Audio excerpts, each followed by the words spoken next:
नमस्कार, मी केतकी जोशी आणि आत्ताची पहिली अत्यंत महत्त्वाची बातमी आहे ती म्हणजे काही वेळापूर्वी एटीएसनं पत्रकार परिषद घेतली आणि मनसुख हिरेन हत्या प्रकरणाची ही पत्रकार परिषद होती। या पत्रकार परिषदेमध्ये या प्रकरणी केलेल्या कारवाईची सविस्तर माहिती एटीएसच्या वतीने देण्यात आली। या मनसुख हिरेन मृत्यू प्रकरणाचा तपास अजूनही सुरू आहे। आणखीही काही लोकांना अटक होऊ शकते अशी माहिती एटीएसचे प्रमुख जयजीत सिंग यांनी दिली आहे। त्यामुळे या प्रकरणात फक्त मारेकऱ्यांचा शोध लागलाय, त्यामागचं कारण अद्याप अज्ञातच राहिल्याचं स्पष्ट झालंय। 25 मार्चला एनआयए कडे सचिन वाझे यांच्या कस्टडीसाठी मागणी केली जाईल असं सुद्धा एटीएसनं स्पष्ट केलंय। काही वेळापूर्वीच ही पत्रकार परिषद झाली, पण महत्त्वाचं म्हणजे पत्रकारांच्या कोणत्याही प्रश्नांना उत्तर देणं यावेळेला एटीएसच्या अधिकाऱ्यांनी मात्र टाळलं। कोणत्याही प्रश्नांना उत्तर न देताच पत्रकार परिषद संपल्या थेट हे अधिकारी निघून गेले। पण मनसुख हिरेन यांच्या मृत्यू प्रकरणी ही सगळी काय आतापर्यंत कारवाई झाली याबद्दलची ही पत्रकार परिषद होती आणि या प्रकरणी आणखीही काही जणांना अटक होण्याची शक्यता आहे।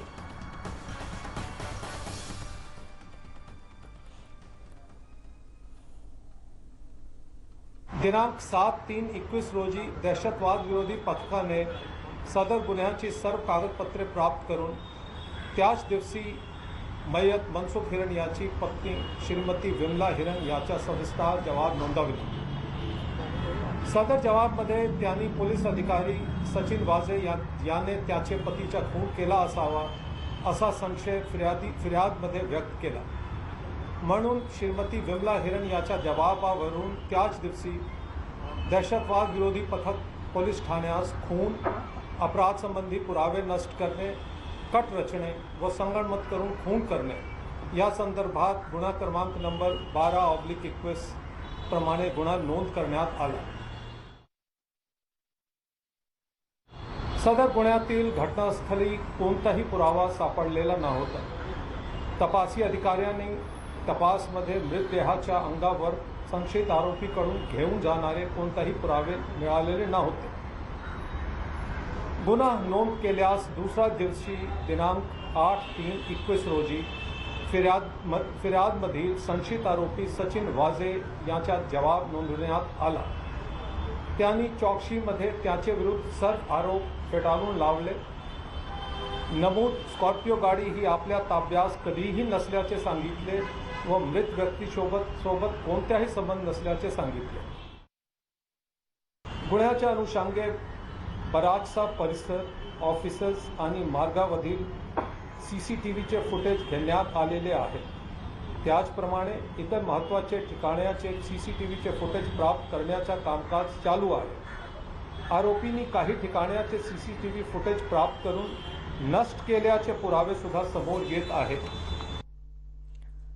आणि आपण थेट जाणार आमचे प्रतिनिधी अजित मांढरे आपल्या सोबत आहेत। अजित, सगळ्यांचं लक्ष या पत्रकार परिषदेकडे लागलं होतं। काही महत्त्वाचे मुद्दे नक्कीच सांगितले गेलेत एटीएस च्या अधिकाऱ्यांकडून, पण कोणत्याही प्रश्नांना उत्तरं दिली गेली नाहीत। काय महत्त्वाचे मुद्दे आहेत आणि आणखी काही आरोपींना अटक होण्याची शक्यता आहे असं देखील ते म्हणालेत।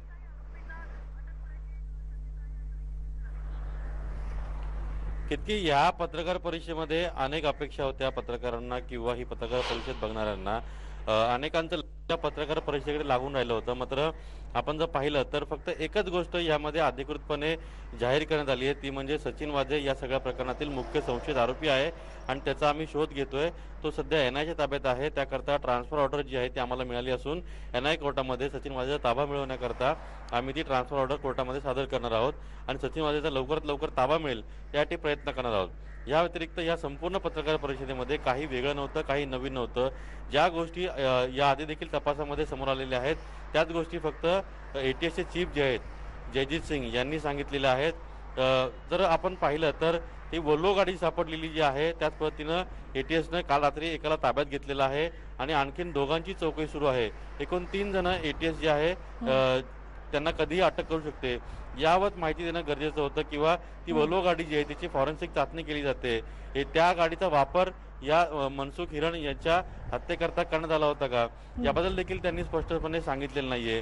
तर दुसरीकडे विनायक शिंदे याचा प्रत्यक्ष सहभाग या हत्येमध्ये होता। विनायक शिंदे यानेच फोन केला होता। ही जी न्यूज आणि लोकमतची बातमी होती या बातमीला त्यांनी आज अधिकृतपणे दुजोरा दिलेला आहे। म्हणजे कुठेतरी विनायक शिंदे याचा या सगळ्या कटामध्ये प्रत्यक्ष सहभाग होता हे आता अधिकृतपणे जाहीर झालेलं आहे. तर दुसरीकडे त्या रात्री नेमकं मनसुखला कसं मारण्यात आलं, तर 4 मार्च रात्री 10 पासून ते 5 मार्च सकाळी 10 पर्यंत, म्हणजे मनसुख गायब होण्यापासून ते मनसुखचा मृतदेह सापडण्यापर्यंत ज्या 12 तासात नेमकं काय घडलं, मनसुखला विनायक शिंदेने कुठे बोलवलं, त्यानंतर तो कुठे गेला, मग मनसुखची हत्या कशी करण्यात आलेली आहे. कारण का पोस्टमॉर्टम अहवालामध्ये मनसुखच्या आतमध्ये म्हणजे शरीराच्या आतमध्ये आणि शरीराच्या बाहेर कोणत्याही प्रकारच्या खुणा नाही आहेत. त्याच्यावरती केमिकलचा वापर करण्यात आला आहे का हे देखील अहवालामध्ये स्पष्ट नाहीये. मग मनसुखला नेमकं मारलं कसं, हा एक महत्वाचा मुद्दा आहे आणि याच अनुषंगे एटीएसनं आज हे खुलासा करणं गरजेचं होतं. मात्र मुख्य आरोपी सचिन वझे आहे हे सांगण्या व्यतिरिक्त एटीएस चीफ यांनी नवीन काही सांगितले अजित नाहीये. आणखी एक मुद्दा तो म्हणजे केस एनआयए कडे हँडओव्हर करण्यात येणार आहे का, किंवा एनआयए कडनं काही विचारणा झाली आहे का, याबद्दल सुद्धा या पत्रकार परिषदेत काही सांगण्यात आलं नाहीये.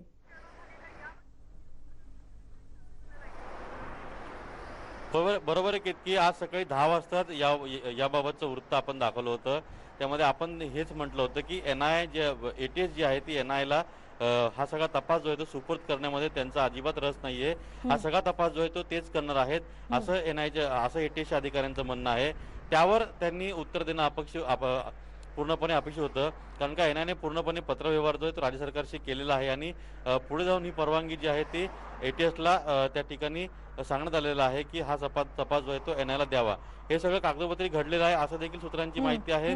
पण नेमकं एटीएसने अजून तपास का दिला नाहीये किंवा एनआयए हा तपास का घेत नाहीये हा देखील महत्वाचा मुद्दा आहे. हे सगळे कागदी घोडे नाचवले जात आहेत का, किंवा एनआयएने अजून एटीएसला अप्रोच झालेली नाहीये का, अशा अनेक गोष्टी आहेत ज्या गोष्टींमुळे या सगळ्या प्रश्नांची उत्तरं जी आहेत ती मिळणं सध्या तरी अशक्य दिसतंय. ही उत्तरं कधी समोर येतील हे देखील याकडे देखील लोकांचं लक्ष लागून आहे. पण एनआयए किंवा एटीएस किंवा राज्य सरकार हे तिघही हा तपास जो आहे तो नेमका कोण करेल. एटीएस आता तपास करतंय, मात्र या तपासामध्ये एनआयए इन्व्हॉल्व होईल का किंवा संपूर्ण तपास जो आहे तो एनआयए कडे जाईल का, या गोष्टी ज्या आहेत या कोणीही स्पष्ट केलेल्या नाहीयेत. त्यामुळे याबाबत देखील प्रश्नचिन्ह निर्माण झालेले आहेत. अगदी धन्यवाद अजित या सविस्तर माहितीबद्दल. आणि या सगळ्या प्रकारचे अपडेट्स आपण अजितकडून वारंवार आतापर्यंत घेत आलो, या पुढे देखील घेत राहणार आहोत. यानंतर बघूयात इतर घडामोडी. आजच्या महत्त्वाच्या घडामोडी या सगळ्या आहेत. पोलिसांच्या बदल्यांसंदर्भात अनेक गौप्यस्फोट करत फोन टॅपिंग प्रकरणामध्ये देवेंद्र फडणवीस यांनी राज्य सरकारला धारेवर धरलं. फोन टॅपिंग प्रकरणातील सबळ पुरावे घेऊन केंद्रीय गृह सचिवांची भेट घेण्यासाठी फडणवीस दिल्लीत देखील दाखल झालेत. यावेळी सीबीआय चौकशीची मागणी आपण करणार असल्याचं त्यांनी स्पष्ट केलंय. ये रिपोर्ट मैं दे रहा हूं होम सेक्रेटरी साहब को. अभी मैं उनको मिलने जा रहा हूं जी. और होम सेक्रेटरी साहब को मैं निवेदन करने वाला हूं जी कि इसकी सीबीआई जांच होनी चाहिए जी. सर नवाब मलिक ने खारिज किया तमाम आरोपों को, जो आरोप आपने लगाए नाम लिए गए हैं. ऐसा है कि ये पॉलिटिकल पैटर्नेज है, जो आरोप लगाए हैं उसको खारिज किया. नवाब मलिक का काम ही है खारिज करना. वो तो ऐसे ही बोलते रहते हैं, वो बेसिर पर बातें करते हैं. लेकिन जो आरोप लगे हैं वो तो मैंने पुख्ता सबूतों के साथ लगाए हैं और मैं तो दे रहा हूँ. मैं तो मांग कर रहा हूँ कि सीबीआई की जांच होनी चाहिए. मैं तो सारे सबूत दे रहा हूँ. सर इंटेलिजेंस की जो रिपोर्ट सामने हुई है उसमें ये बड़े लीडर्स के नाम भी हैं. लेटर को आधार नहीं मानते हैं कि सर ये सब हो रहा है, कौन है इसके. देखिए मैं इस पर ज़्यादा बात नहीं करूँगा. मैं सारी चीज़ें होम सेक्रेटरी को सौंपूंगा. काही वेळापूर्वीच देवेंद्र फडणवीस दिल्लीमध्ये दाखल झालेत आणि सगळे सबळ पुरावे घेऊन आपण गृहसचिवांना भेटणार आहोत आणि या सगळ्या प्रकरणाची सीबीआय चौकशी करण्याची मागणी आपण करणार आहोत असं देवेंद्र फडणवीस यांनी सांगितले. त्यापूर्वी मुंबईत त्यांनी पत्रकार परिषद घेतली आणि फोन टॅपिंग प्रकरणामध्ये आपल्याकडे सबळ पुरावे आहेत आणि त्याचबरोबर पेनड्राईव्हमध्ये ते टॅप केलेल्या फोन संदर्भातले काही महत्त्वाचा डेटा आहे असं देखील देवेंद्र फडणवीस यांनी सांगितलेलं आहे.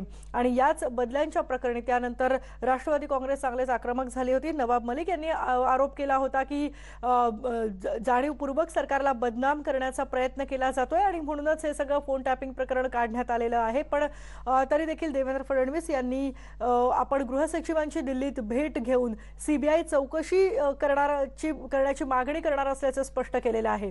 फोन टॅपिंग प्रकरणी रश्मी शुक्ला ज्या तत्कालीन अधिकारी होत्या त्यांनी हे सगळे फोन टॅप केले. त्यांचं एक पत्र देखील त्यांनी सगळीकडे प्रसिद्ध झालेलं झालेला आहे. आपल्या सोबत आहेत नवी दिल्लीहून आमचे प्रतिनिधी प्रशांत लीला रामदास. प्रशांत, देवेंद्र फडणवीस दिल्लीत दाखल झालेत, गृहसचिवांची ते भेट घेणार आहेत. काय याबद्दलचे आत्ताचे अपडेट्स आहेत? महत्त्वाचं म्हणजे जर बघितलं तर देवेंद्र फडणवीस नुकतेच दिल्लीत दाखल झालेले आहे आणि थोड्याच वेळात जर बघितलं आपण तर ते मी माझ्या जिथे उभा आहे तिथे केंद्रीय गृहमंत्रालय आहे आणि या केंद्रीय गृहमंत्रालयाच्या पहिल्या माळ्यावरती केंद्रीय गृहसचिवांचं कार्यालय आहे, तिथेच त्यांची बैठक होणार आहे आणि थोड्याच वेळात ते पोहोचणार आहे. आणि महत्त्वाचं म्हणजे जर बघितलं ज्या पद्धतीने त्यांनी पत्रकार परिषद मुंबईत घेतली होती तिथे त्यांनी दावा केला होता की माझ्याकडे सगळे सबळ पुरावे आहेत, ते सगळे सबळ पुरावे घेऊन मी केंद्रीय गृहसचिव अजय भल्ला यांची भेट घेईल आणि त्यांना मागणी करणार आहे की या संपूर्ण प्रकरणाची CBIच्या मार्फत चौकशी करावी.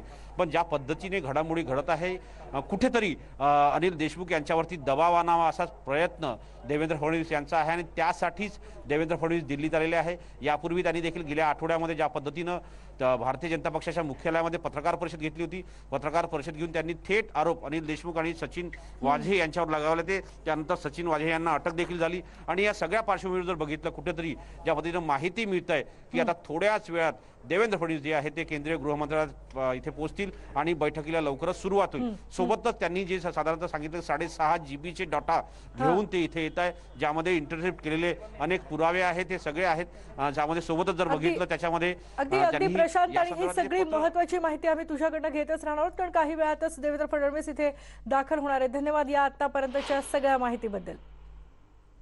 आणि यानंतरची बातमी आहे लसीकरणाबद्दलची. भारतात आता करोना लसीकरणाला वेग आलाय. 45 वर्षांपेक्षा जास्त वयाच्या सगळ्या नागरिकांना आता करोनाची लस मिळणार आहे. मोदी सरकारनं हा मोठा निर्णय घेतलाय.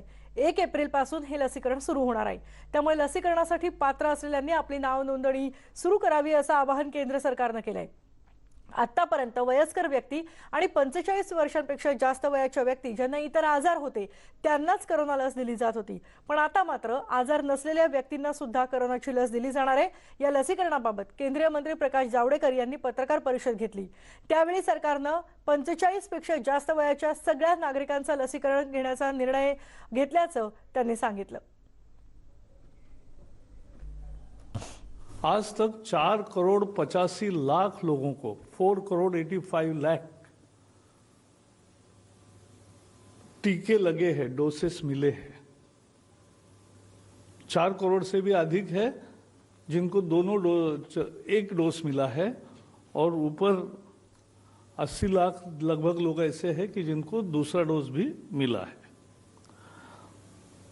पिछले 24 घंटे में रिकॉर्ड 32.5 लाख 32,54,000 इतने डोसेस कल 24 घंटे में दिए गए हैं. आणि राज्यातली काय करोनाबाधितांची स्थिती आहे ते आपण बघूयात. राज्यात करोनाबाधित रुग्णांची वाढ चिंताजनक असल्याचं मत राज्याचे आरोग्यमंत्री राजेश टोपे यांनी व्यक्त केलंय. ही जी रुग्णवाढ आहे ती पाहता येत्या काळामध्ये निर्बंध अधिक कठोर करावे लागतील असं देखील टोपे यांनी स्पष्ट केलंय. लॉकडाऊन हा शेवटचा उपाय असेल असं देखील राजेश टोपे म्हणालेत. गेल्या काही दिवसांपासून देशातील सर्वाधिक रुग्ण ज्या पद्धतीने राज्यामध्ये वाढत आहेत त्यामुळे करोनाच्या पार्श्वभूमीवर सगळ्यांनीच काळजी घेत नियमांचं पालन करण्याचं आवाहन सुद्धा प्रशासनाकडून केलं जात आहे. लॉकडाऊनचा अधिकार असतो ते त्या संदर्भात सगळ्यांशी चर्चा विचारविनिमय करून जो काही निर्णय असेल महाराष्ट्राच्या आरोग्याच्या हिताचा आणि जनरल सगळ्या होणाऱ्या परिणामाचा ते आणि सर्व वरिष्ठ मंडळी बसून ठरवतील. परंतु केसेस वाढत आहेत त्याची चिंता जरूर माननीय मुख्यमंत्र्यांनी मला बोलून दाखवलेली आणि त्या दृष्टिकोनातून लॉकडाऊन हा खरं तर शेवटचाच पर्याय असतो आणि म्हणून याबाबत खूप सविस्तर चर्चा होऊनच या संदर्भातला निर्णय जर घ्यायचा असेल तर होईल. आणि या सगळ्या राजकीय आणि अन्य घडामोडीनंतर आता आम्ही तुमची भेट घालून देणार आहोत एका जिनियसला, यंग जिनियसला. एखाद्या जिनियसची ओळख ही अगदी त्याच्या बालवयातच होते असं म्हणतात. ही लहान मुलं सुद्धा अगदी छोटं असल्यापासून त्यांच्या क्षेत्रात उत्तम कामगिरी दाखवायला सुरुवात करतात. नेटवर्क 18 सुद्धा अशाच काही जिनियस लोकांना आपल्या भेटीला घेऊन येत आहे. बायजूज यंग जिनियसमध्ये गेल्या आठवड्यामध्ये आम्ही आपल्याला अँथिया आणि बुलिंगा स्क्वॅड एक्सपर्टची CEO अनुष्काची भेट घडवून आणली होती. त्यांचा उत्साह वाढवला होता क्रिकेटपटू वीरेंद्र सहवाग यांनी. आपण बघूयात त्याचीच एक झलक. मैं हूं आनंद नरसिम्हन, इस जादुई दुनिया में आपका होस्ट और साथी, जो आपको मिलवाने वाला है ऐसी ही यंग जीनियस से जिसके वायलिन छूते ही माहौल मैजिकल हो जाता है. Welcome welcome to Byju's Young Genius. आइए बैठिए. मुझे बताइए, ये पूरा जो वायलिन के साथ आपका जो ये रिश्ता है, ये कब से शुरू हुआ? When did it start? जब मैं 2 साल की थी, मैं मम्मा को बहुत बार कहती थी कि मुझे वायलिन सीखना है, मुझे वायलिन सीखना है. और उस टाइम पे सब लोग बोलते थे कि मैं बहुत छोटी हूँ. फाइनली जब मैं 6 साल की थी, तब मेरी मम्मा ने मुझे अपने सर प्रोफेसर विंस्टन कोलासो के पास भेजी और उसी time say he is my teacher.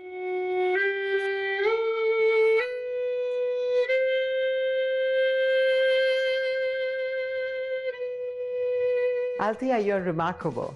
Your violin playing transported me to different countries and different times, and I hope you continue. There are few enough Western classical musicians that we have in India.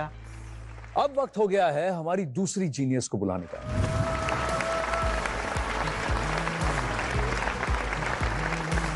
Seat. हाय अनुष्का. हाय. ये आपके T shirt में क्या लिखा है? मैं जब आप entry कर रही थी मैंने देख रहा था कि आपने क्या हम किसी से बुली नहीं.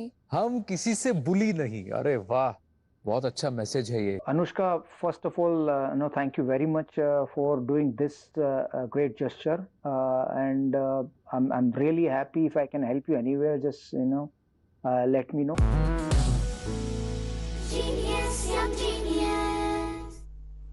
आणि यानंतर एक ब्रेक घेतोय. ब्रेक नंतर आपण बघणार होती तर काही घडामोडी. पहा फक्त न्यूज 18 लोक.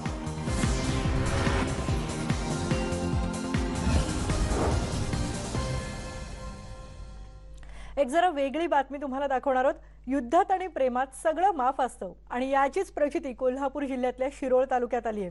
धरणगुत्ती ते जयसिंगपूर या 2.5 किलोमीटरच्या मार्गावर एका प्रेमवीरानं रस्त्यावर आय लव्ह यू आणि आय मिस यू असं ऑइल पेंटनं लिहिलंय. त्यामुळे आता हा प्रेमवीर कोण याची चर्चा तालुक्यात जोरदार सुरू आहे. आपल्या सोबत आहेत आमचे प्रतिनिधी संदीप राजगुळकर. संदीप, कोल्हापूरकरांचं सगळं जगात भारी असतं. या प्रेमवीरानं जे लिहिलेलं आहे, या प्रकारे त्याचं सगळं प्रेम दाखवलंय ते सुद्धा जगात भारी आहे. पण हा प्रेमवीर आहे तरी कोण?